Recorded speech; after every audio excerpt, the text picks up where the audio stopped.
Bab 338. Hormat Komandan Dragon. Di luar Hotel Jiangzhong, banyak wartawan media juga berkumpul. Permintaan puluhan ribuan warga disiarkan langsung. Klu Tang mengatakan bahwa naga hitam tidak ada di sini dan dia tidak tahu di mana naga hitam itu berada. Orang-orang ini baru saja pergi. Klu Tang dan yang lainnya juga kembali ke Jiangzhong Hotel. Semakin banyak tamu yang hadir. Segera, ratusan orang berkumpul di lobi hotel. Orang-orang penting dari Jiangzhong mengirim hadiah yang disiapkan dengan baik. Orang-orang ini hanyalah orang-orang penting biasa.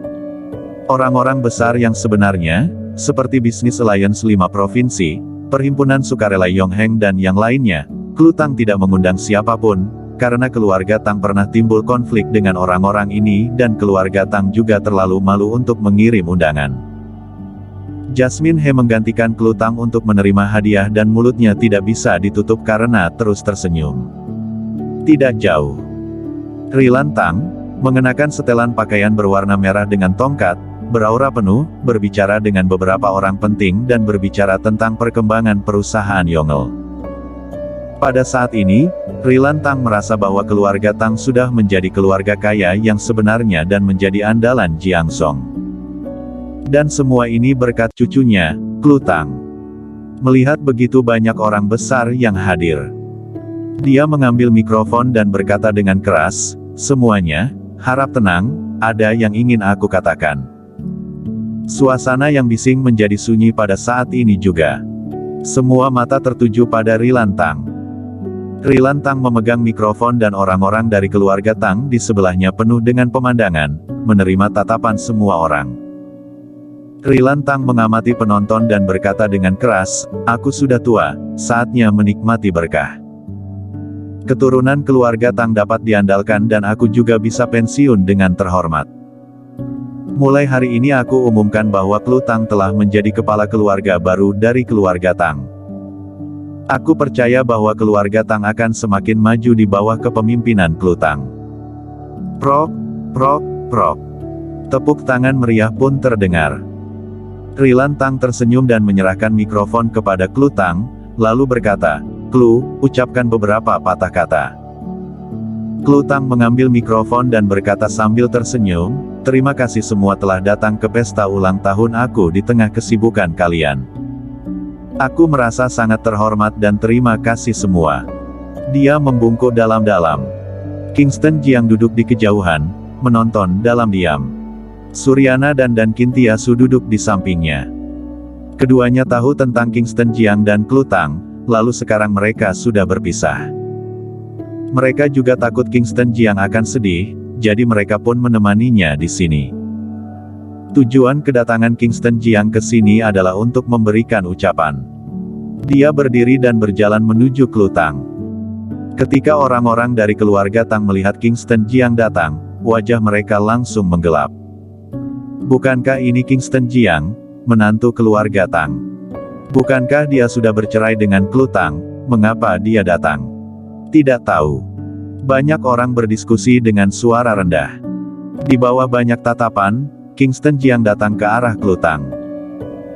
Senyum di wajah Klu Tang membeku dan digantikan oleh wajah dingin dan acuh tak acuh. "Siapa yang memintamu untuk datang? Kamu pergi, aku tidak ingin melihatmu." Di samping, Dennis Jiang juga memandang Kingston Jiang dengan ekspresi lucu. Sudut mulutnya terangkat dan dia membuat sketsa senyum bercanda, "Kingston Jiang, Klu sudah bercerai denganmu, jadi untuk apa kamu mengganggunya lagi?" Kingston Jiang melirik Dennis Jiang dan mendengus pelan. Segera menatap Klu Tang. "Aku di sini, hanya ingin mengucapkan selamat ulang tahun untukmu." "Tidak perlu." Klu Tang memiliki wajah yang dingin. Bahkan Kintiasu sudah tidak tahan dengan ekspresi acuh tak acuhnya. Dia berdiri dan berkata dengan dingin, "Klu Tang, ada apa denganmu? Jangan lupa bahwa Kingston Jiang yang memberimu 10 miliar yuan. Jika bukan karena 10 miliar yuan dari Kingston Jiang, dapatkah keluarga Tang memiliki keagungan seperti saat ini? Kintiasu, apa urusan keluarga Tang denganmu?" Jasmine He tiba-tiba memarahi, "Itu karena Kingston Jiang menyelamatkan Suryana dan, lalu Tevan, dan memberikannya kepada keluarga Tang. Dia bisa memasuki keluarga Tang dan bisa menyelamatkan Suryana dan, ini karena keberuntungan yang dibawa oleh keluarga Tang. Segala sesuatu tentang dia semuanya berasal dari keluarga Tang. Konyol. Qin Tiasu sudah sejak lama tidak senang dengan keluarga Tang dan juga dengan Klu Tang. Untuk apa kamu berbuat baik hingga ke titik ini? Apakah kamu benar-benar bodoh? Memberikan 10 miliar yuan kepada Klu Tang dengan sia-sia. Kingston Jiang dengan lembut menarik Qin Tiasu dan berkata, "Sudahlah, jangan mengatakannya lagi." "Tidak, aku harus mengatakannya." Qin Tiasu memandang Klu Tang, menunjuk dahinya dan mengutuk, "Apakah ada yang rusak dengan otakmu? Pria mana yang bisa memberi wanita 10 miliar yuan dengan sia-sia? Kamu benar-benar berpikir uang itu diberikan oleh Tevan dan..." Klu Tang menjadi tidak senang karena ditunjuk seperti itu, jadi dia berkata dengan dingin, "Qin Tiasu, ini adalah urusanku yang tidak ada hubungannya denganmu. Jika kamu terus seperti ini, maka aku tidak akan sungkan lagi.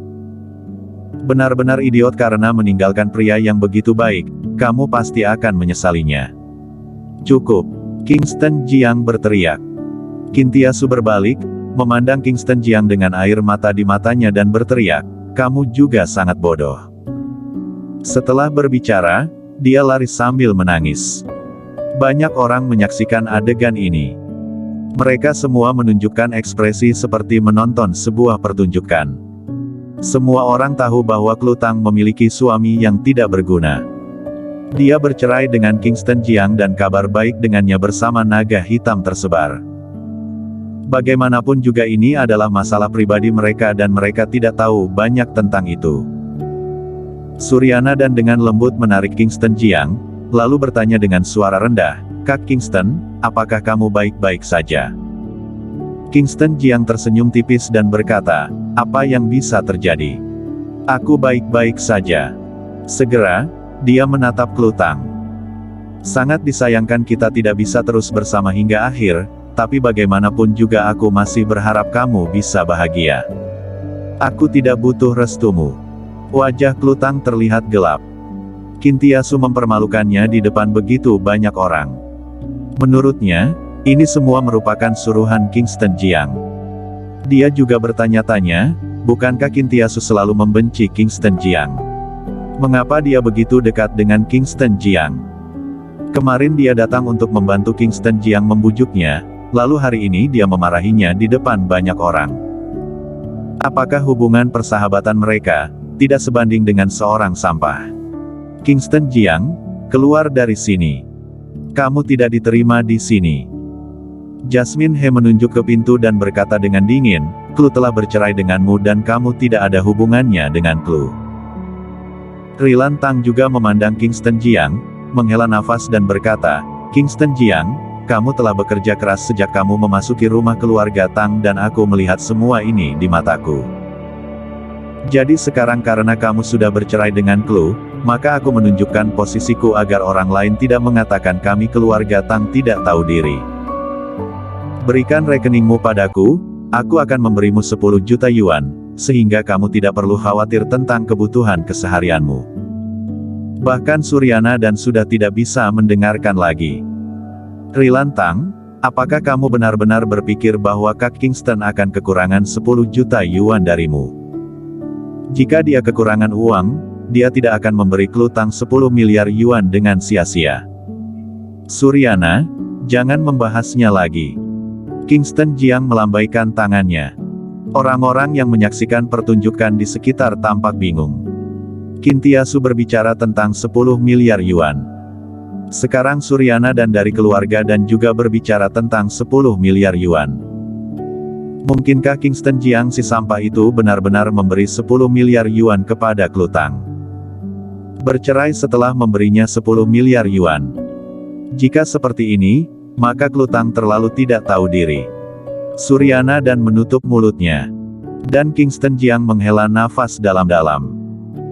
"Awalnya aku ingin menunggu semuanya berlalu, lalu mengadakan resepsi pernikahan denganmu dan menonton kembang api yang indah bersamamu. Tapi aku tidak bisa menunggu hingga hari itu tiba, tidak peduli apapun itu, Aku sangat berharap kamu bisa bahagia. Pada saat ini, di luar Hotel Jiangzong, pasukan bersenjata lengkap muncul.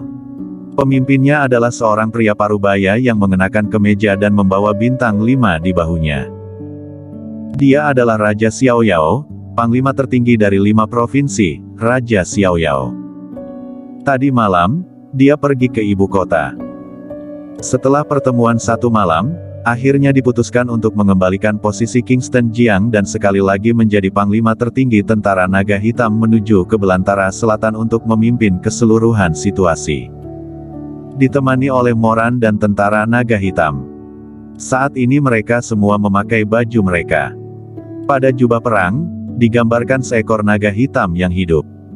Bahkan Bloody meninggalkan rumah sakit area militer, mengenakan jubahnya dengan bintang berkilau di bahunya. Tentara naga hitam muncul di luar Jiangzong Hotel dan berlutut dengan satu lutut. "Hormat Komandan Dragon." Suaranya kompak dan nyaring. Bersama